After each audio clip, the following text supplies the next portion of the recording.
И по 8 години од Преспанскиот договор, кој што требаше да биде последниот услов, Македонија е далеку од вратата на ЕУ. Овој договор не ја приближи Македонија кон европското семејство, напротив, ги разгоре шовинистичките апетити на останатите балкански земји. Вака поранишниот амбасадор Ивица Буцевски коментира по 8 години од потпишувањето на договорот во Преспа. Според него, со овој договор Македонија денес е уште позаглавена и се спори државноста и идентитетот.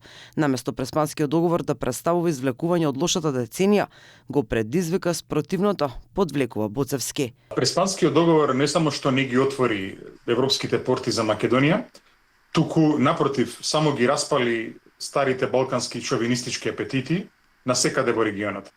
И во Софија, и во Атина, и во Белград, и во Приштина, и во Тирана. Фактот дека Македонија толку лесно се откажа од своите црвени линии, им даде ветер во грбот на сите оние шовинистички сили кои што ја оспоруваат самобитноста на македонскиот народ и кои што го оспоруваат самото постоење на македонската држава.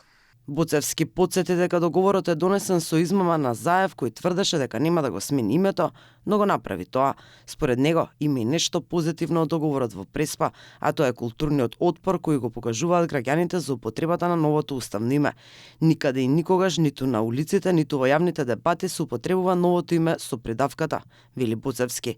Ова според него се должи поради тоа што заминале екстремистичките делови од владата на Заев, а со тоа заминал и фокусот за употребата на сосила наметнатото ново уставно име. Во моментов тече еден процес кој што навистина е за гордост во Македонија, односно забележуваме еден мощне длабок, мощне јасен и мощне изразен културен отпор, односно во домашната дебата никаде и никогаш не се употребува уставното име со придавка.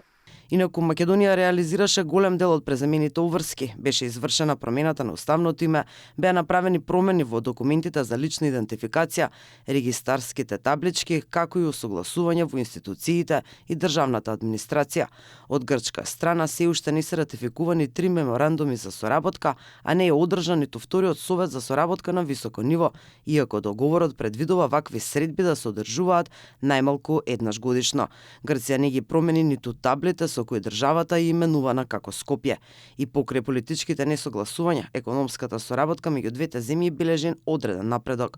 Реализирани се активности поврзани со енергетската поврзаност, вклучително и гасниот интерконектор, а од македонска страна се работи на отворање на граничниот премин Маркова Нога Лемос.